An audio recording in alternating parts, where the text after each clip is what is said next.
Zach is back with us after surgery. So good to have you back. Zach's, man, he's a go-getter. I'll tell you what, he's been out there walking up and down the street since he's had hip replacement and doing good. So good to have you back, brother. Walking the streets. Yeah, out front. Let me clarify that. Out in front of his house, he's been walking the street. For exercise purposes. Ronnie, come on now. I just took that line from you. I knew you would do it. Be gracious is the chapter that we are on, chapter 5, talking about forgiving. You know, no one beatitude is any more important than another. However, some I think kind of stand out a little bit more because they apply to us. They all apply to us, but maybe it's something that we need more and more. And I think this is one of those because we all mess up and we all sin against other people. We do things that we need forgiveness, and we are in constant need of forgiveness ourselves from other people and, of course, from God. And so I think that this is one of those that kind of stands out a little bit more than some of the others. So let's begin by reading Colossians chapter 3, and we'll look at our study starter questions.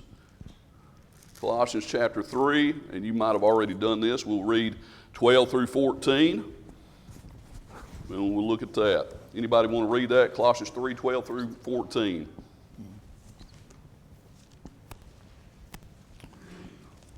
I'll take that first.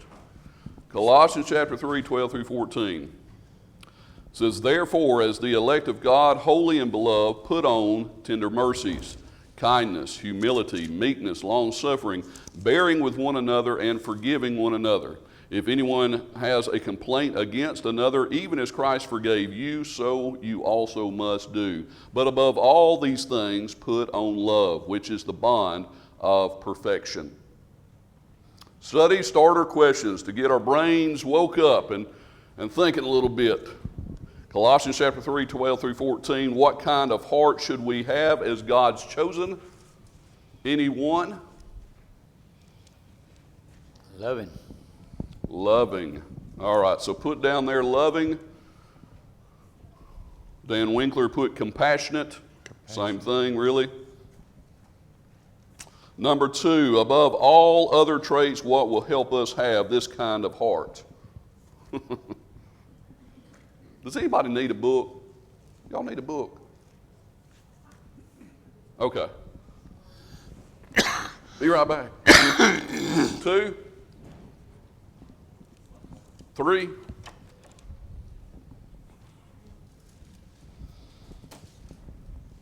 Yeah, it doesn't do much good if you don't have a book because that's what we're going over. So, 1, 2, you're welcome. We've got plenty of books if y'all need one. And 3, you're welcome. Anybody got number 2 there? So we're on chapter 5, y'all.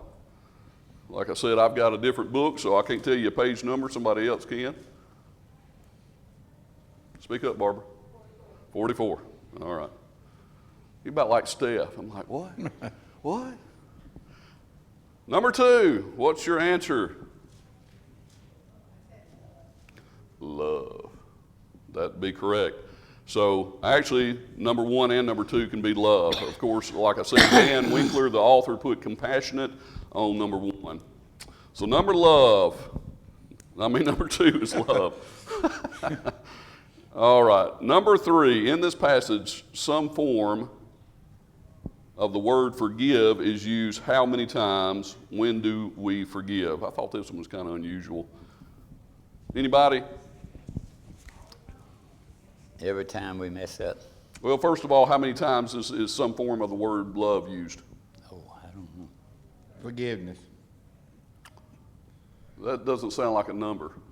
I mean, you said, in it some form of Oh, forgiveness used. man, I don't know what's wrong with me this morning. Forgiving. Sorry, Ronnie. Yeah. Anybody? 3 times? Yeah, that's what the author says. So he says, as the elect of holy beloved, put on tender mercies. And so that would be 1 because mercy is about forgiving. And bearing with one another and forgiving. So there you go, one another. if anyone has a complaint against another, even as Christ forgave you. So would that be the 3, I guess? All right. And the latter part of that, when do we forgive? Anybody? According to the passage. Well, yes, that's true also, but what did you say, Zach? Right. When we have a complaint against each other. Okay. That never happens, though. We don't complain against nobody. It's always happening, always will, because we're human, right? Y'all with me this morning? Okay. All right. I'm going to read just a little bit of this. It says, if we take away someone's tomorrows, this is the very beginning. If we take away someone's tomorrows, their plans and dreams, we siphon away their desire for life. If we take away someone's past, their guilt and shame, we offer them a new life. So I've just kind of underlined different portions throughout the chapter that really stand out, that I like a lot. He says that's forgiveness. It's a chance to change the past, separate someone from their bad decisions, and treat them as if they had never did what they did. Let's revisit the 5th attitude Jesus wants us to be, and see if it can help us be more sensitive to each other's failures. Matthew 5, verse 7. Blessed are the merciful, for they shall receive mercy. All right, going to read the quote about the little boy. I like this. Little boy quoted John 3:16, for God so loved the world that he gave us his only begotten son, recognizing his forgotten son, that is, recognizing his mistake, his wise Bible school teacher asked, can you tell me why God forgot his son? And quick as a flash, the little fella answered, so he could remember us. I like Amen. that. So it says, forgive and forget. Now that's not easy at all. This is something that I struggle with. I'm just confessing that to y'all because, I mean, if somebody sins against you, it stays in your mind, or it does mine. And I can say all day long I forgive them, but if I don't want to be around them anymore, and if I'm constantly thinking about that, have I really forgave them? I don't remember who it was that said that if you remember it, who told me this? It says if you remember what somebody has done against you, then you really have not forgave them. I disagree with that. I don't remember who told me that, and I'm just saying I disagree with that because I can't erase that. It's always going to come to mind, but the forgiving part is not holding it against them. You know, not thinking them, not filtering the way I feel towards that person and think about that person through whatever they did to me. And that's hard to do, extremely hard to do. It says, forgive and forget. That's the way God does. I will be merciful towards their iniquities, and he says, I will remember their sins no more. That's Hebrews 8:12 and 10:17. All right, so this is how he breaks it down anyway. Blessed are the merciful. So he always breaks it down in looking at the two different halves. So the very first part, blessed are the merciful. This is number 1. He says, to be merciful is to step inside the skin of another, experience life from their point of view, and treat them the way we would want to be treated if we were they.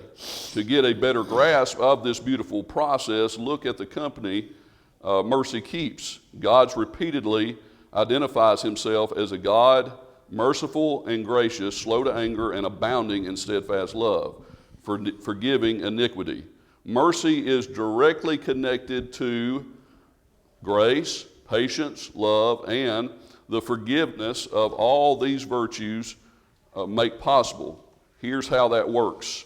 With mercy, we feel with those who hurt because they hurt us. I never thought about that before. I'll save my comments for just a moment about that. But anyway, with mercy, we feel with those who hurt because they hurt us. With grace, we offer our heart to those who hurt because they hurt us, is what he's saying. With love, we want what's best for those who hurt because they hurt us. Now, I agree with that. You know, to love somebody is not to like somebody necessarily. To love somebody is to wish and desire what is best for them.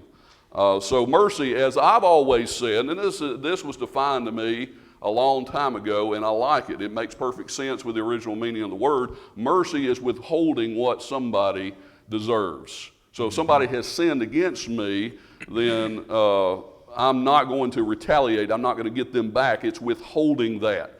And so, you can understand that when you look at us and God and our sins. If God gave us what we deserve, according to Romans 6:23, that's condemnation, right? But when God withholds that from us, that's mercy. So that's how I've always defined mercy, and that is a definition for mercy.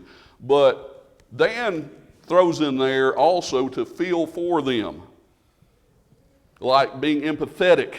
That's what empathy is, to literally put yourself in somebody else's place and to try to see things from their point of view and feel for them.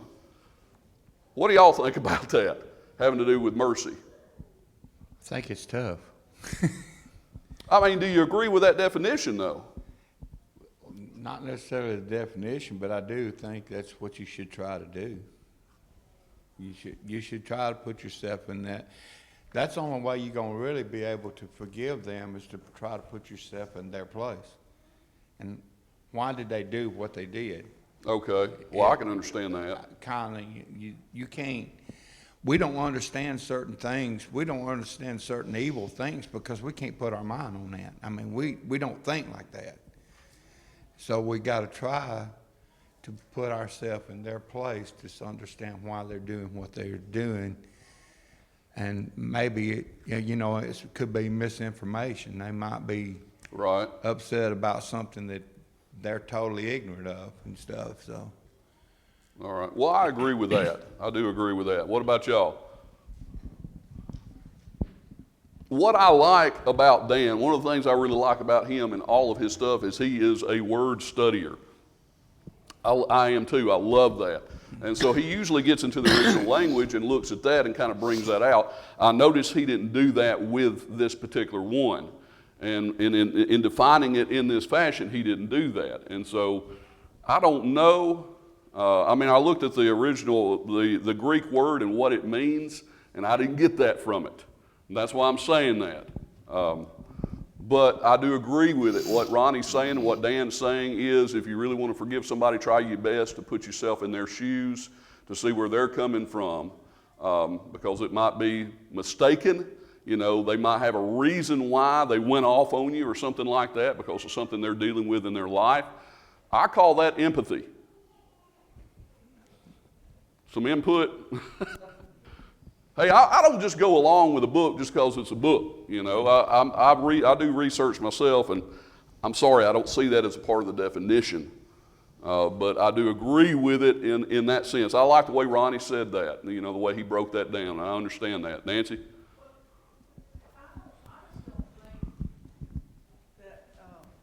Necessarily you have to be around people that hurt you. I Yeah. don't think you have to keep trying. And that's what he's trying. getting to. Okay. Well, Yeah. I No, was gonna no. say, you can try to work on forgiving in your heart and not expose yourself to these people that hurt you over and over and over again. I see some nods. God doesn't want you to do that. He, Right. didn't I think it's a Jesus tell the stretch. disciples to shake the dirt off their feet? Right. And So move I on. think we shake the dirt off and go on. And go. And the key phrase here, and move on, right? Right. Of course, right. in the context, he's talking about people that are not receiving the gospel. I know it, but it's kind of the same thing. They're ugly to you. You just go on. You move on. don't cuss them out every time you see them. Just go on. Don't what every time? Cuss them out. All right. So we're on the same page there. Let's do this and do this. What do you think? Fill in that. See if these verses help us capture what God has in mind when it comes to forgiving, merciful heart like Jesus. 2 Chronicles 30 and verse 9. I don't want to take time to read all of these. Hopefully you've already done that. For if you return to the Lord, you will find what? Yes, compassion there in that blank. For the Lord your God is gracious and merciful and will not blank, blank, blank, blank from you. Who was that? Turn his face, yes. Turn away his face is the 4 words. Turn away his face. Obviously, if you have different translations than what he uses, I think he uses the ESV a lot. Psalm 103 and verse 8, and also 11 and 12. The Lord is merciful and gracious, great in his steadfast blank. Okay, love and kindness. Love, he just put love there. Towards those who fear him. As far as the east is from the west, so far does he blank our transgressions from us. Remove. Beautiful picture there. I love that.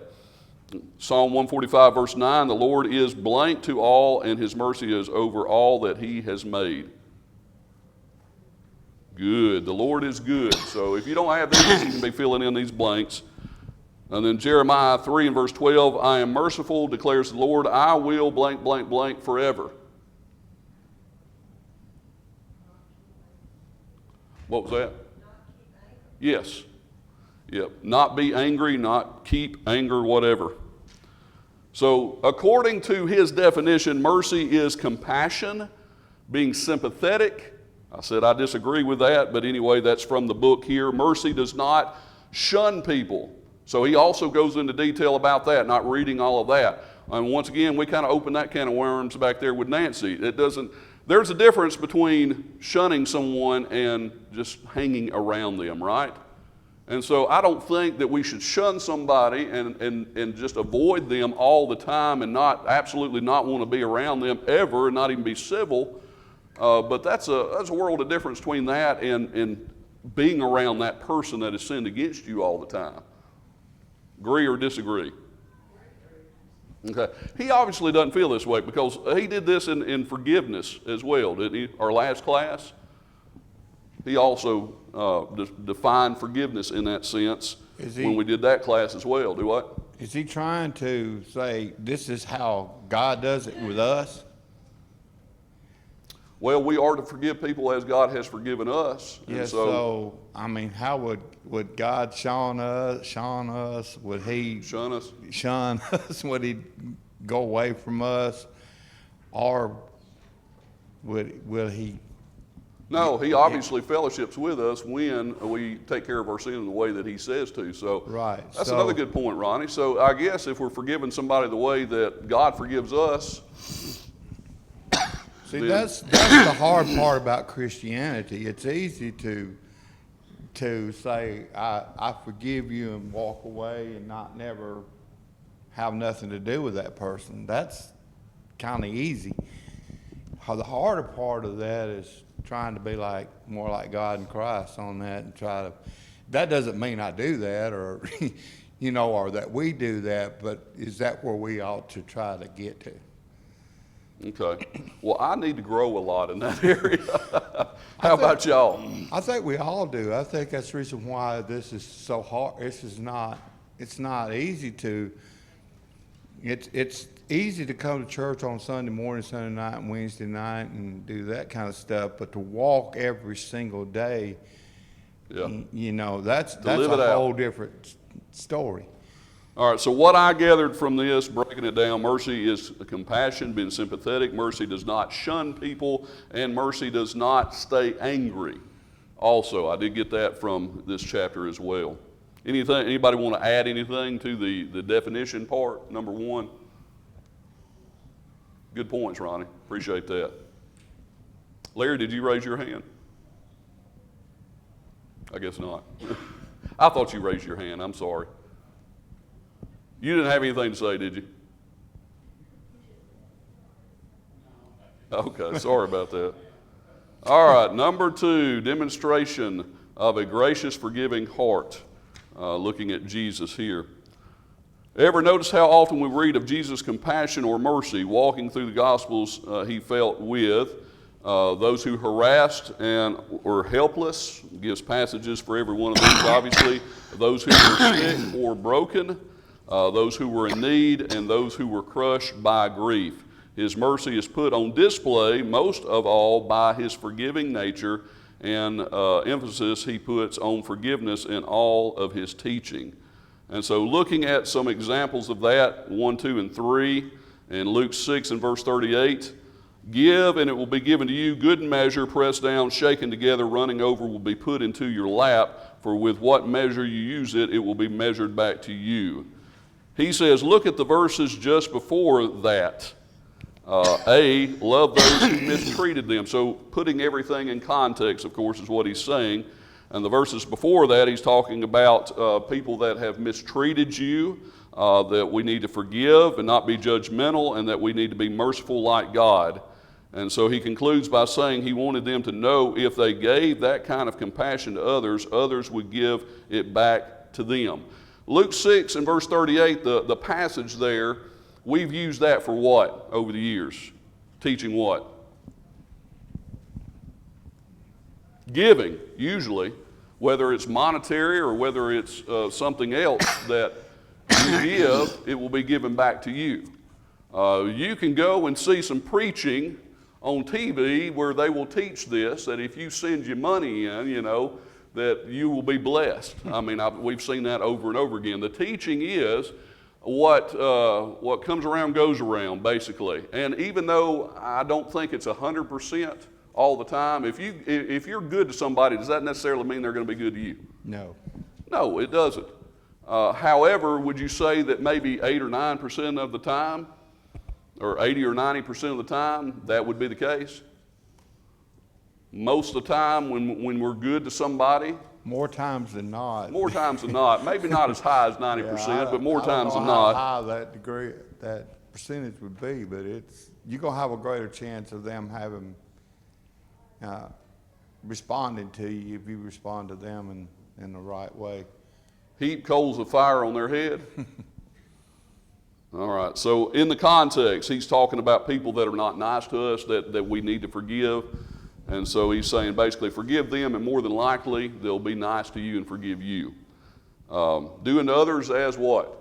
You would have them do unto you. Yeah, as they have done to us, right? As we would have them do to us, right? Number 2, Luke 15, verses 1 through 3. Jesus reached out to those who needed God's mercy and forgiveness. So somebody tell me, what are the accounts there, the stories, the parables? The parable of the lost sheep, and the parable of the lost coin, and the parable of the lost son, or prodigal son. Yeah, the lost sheep, piece of silver or coin, and the lost son. Each of those stories were about the joy of showing mercy to those who needed forgiveness. Jesus believed in showing mercy to those who make a mess of their lives. That helped me out. In this chapter, that was one of the things that helped me out, because the way that I think oftentimes when a person, notice what he says there, that each of these stories were about the joy of showing mercy to those needing forgiveness. But the last part, Jesus believed in showing mercy to those who have made a mess of their life. So he's talking about somebody who maybe deserves the mess that they're in. Somebody, we're talking about addicts who find themselves maybe in need of money, finds themselves in need of a home sometimes. We're talking about people who, have done all kinds of wrong, and we think, what? Yeah, you reap what you sow. And I'll be honest with you, I struggle with that big time. I really, really do. Because I do love people, and I do want to do for people. However, when someone, I can see them doing the things that, and when they know, that's where I struggle. When they know, and you know that they know that what they're doing they shouldn't be doing, and it's going to get themselves in a mess, and they do it anyway, and then they get themselves in a mess and say, help, I need you. And I'm thinking, well, I tried to tell you, and now I'm supposed to go out of my way and give of my money and my time to help you when I tried to tell you to begin with? That's and yet, part of the consequences of it, isn't it? It is, but what I had never thought about this before. What he is basically saying is, that's the lost son in a nutshell, is it not? Yes. Goodness, he took the money, he went and blew his money and everything and his inheritance, and then he comes crawling back, and instead of saying, boy, I tried to tell you, you've been brought up better than that, what's wrong with you? No, you need to, no, what does he do? He welcomes them back with open arms. I've struggled with that. And so this is an area I need to grow in, big time. And I'll be honest with you, I'd never thought about it in the way that he defined that there. Jesus believed in showing mercy to those who make a mess of their lives. So we need to be willing to try to help people out that have made a mess of their lives, even knowingly. What's that? You can practice tough love Right. with people, Yes. but you can also. Yeah, and I didn't mean by that we give money, handouts to everybody constantly. Yeah. But we also should not go as far on the other end to use that to justify me not helping anybody that is in that state. And that's where I'm at sometimes. I have mentally used that to justify not helping a person because they knowingly got themselves in a mess. And I've never actually thought about it from this point of view is what I'm saying. So it really helped me out. But what you're saying is sometimes tough love is the best. Sometimes somebody, have to deal hard. with the consequences of their actions. Yeah. I think one of the things to help people in this area is maybe to talk to them in a loving way and let them know how much we love them and let them have to deal somewhat with the consequences of their actions and not just bail them out. So there's a fine line there somewhere, and I think it's different for everybody, between bailing somebody out and becoming an enabler, and then the other extreme is I'm not going to help anybody out that has done this to themselves because they should have known better. So those are both extremes, and somehow we need to find that line of wanting to help people but not being an enabler. And I don't know where that is found. Hang on just a second. Got Alma. Well, I was going to say the same thing. You can go past that point of having to be an enabler, and is that true mercy? When you're helping them to keep doing Right. wrong that they're doing and what's ruining their lives and probably everybody else that's around them, is that showing real mercy? I don't think it is. And I think once you get to the point, and talking about where is that fine line, I think once you get to the point to where you see that what you're doing to help them is just causing them to do it over and over and over again, when you see that is when it should, hello, it's time to stop doing it this way. It's time to let them deal with their consequences. And those bad things that come out of that doesn't just, as a general rule, affect that one person. Right. All that bad stuff that they're doing, if that's what that is affecting everybody around them. Affecting their family. Right.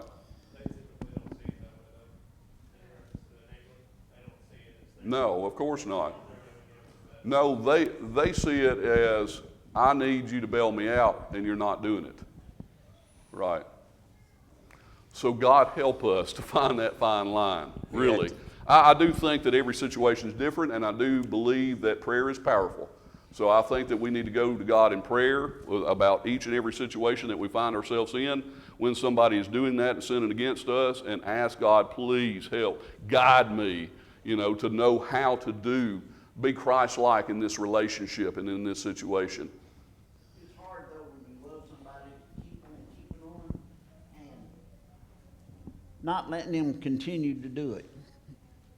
I mean, you're not enabling them, and you're trying to get them to straighten out, but they don't straighten out. It's hard. It is, absolutely. Yeah, we always have to consider what Christ did for us and what He continues to do for us. He never fails to forgive us when we turn to Him. And it's like you said, it's a hard place to find where to say no.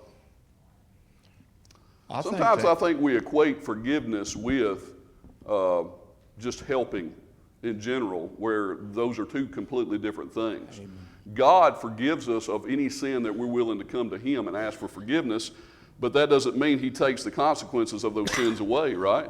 We have to deal with those, and we have to live with those when He could take that away, but He doesn't. It's hard to say enough's enough after been. Sir? It's hard to tell somebody enough's enough after Yeah. keep doing it. I agree with you. I've been in that. Probably most everybody in here has dealt with that. Hilda? There comes a time when you have to say, this is the last time that I'm going to help. It is time that you help yourself. You figure out what you're doing that's putting you in this position. or help them see. Right, or help them see what they're doing in a nice way and say, but this is it. You know, this is your get out of jail free card, right? And I've had somebody do that to me as a young man that was an eye opener. I won't go into the details of that, but it was my mamaw. I've talked about my mamaw plenty. And for this woman who always helped me, who always listened to me, to tell me, you know what, you deserve that. And it made me wake up. It really did. So, very good point. Anybody else? I think when you think about the positive side of it, say like when you love somebody, when you do things for somebody and that positive side of it and how it reflects, that's true of the negative too. It works the same way. You know, from the negative side, that you can promote people to do things that they shouldn't be doing or know better to do when you keep demonstrating the negative side of things, and you keep helping them with the negative side of things.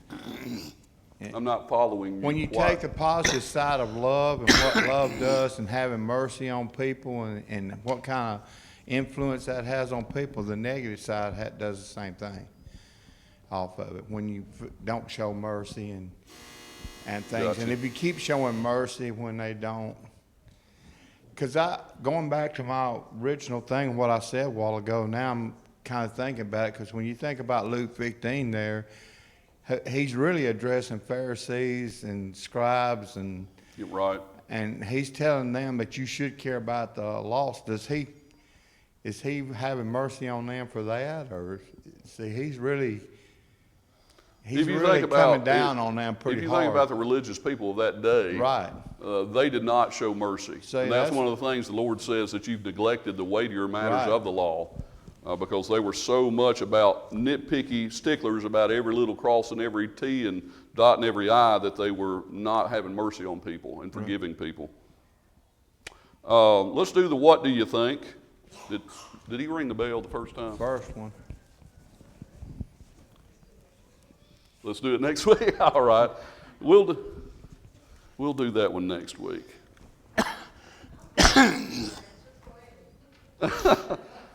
Well, all right. I'll help you out this time. Well, what do we got, like 2 or 3 minutes left? I guess. All right. What do you think? To help us be compassionate and more like Jesus, let's turn to the first of his 7 sayings from the cross. Father, doesn't that passage move you every time you read it and you really think about what's going on? Father, forgive them, for they know not what they do. And so he breaks it down in this fashion. To whom was Jesus talking there? Yeah, his Father. So that was a prayer, of course, on the cross. He's talking to God the Father. Then the next one, what? What did Jesus request? Forgiveness. Forgiveness of literally killing him and hanging him on the cross. And And for not then- knowing what they do, because they didn't really know what they were doing. Right. And then thirdly, who was Jesus talking about? Who were responsible for his death? 4 possible answers, he says. Answer number 1, and I don't know if you've already looked at all of this. Anybody? Will be the Jews and the So the passage there is Acts 2, 22 and 23. You said the Jews? the Jews. And Yeah. So he says, hint, men of Israel. So he's talking about the Jews you have taken by lawless hands. Once again, I don't agree with this. Acts 2, 22 and 23, he says, hint, lawless men refers to the Romans. No, I don't think that's what he's referring to there, but however, it's everyone. It's everyone. Right. You know, our sins, every single person's sins has put Jesus on the cross, ultimately, the way that you look at it. But he says answer number 2 would be Romans. Answer number 3, anybody? That's Acts 3 and verse 17. I don't know what that says, but I can't think of it. Now, fellow Israelites, I know that you acted in ignorance, as did your leaders. Okay, thank you. So who's he talking about there? He's already talked about the Israelites, the Jews, as the did your leaders.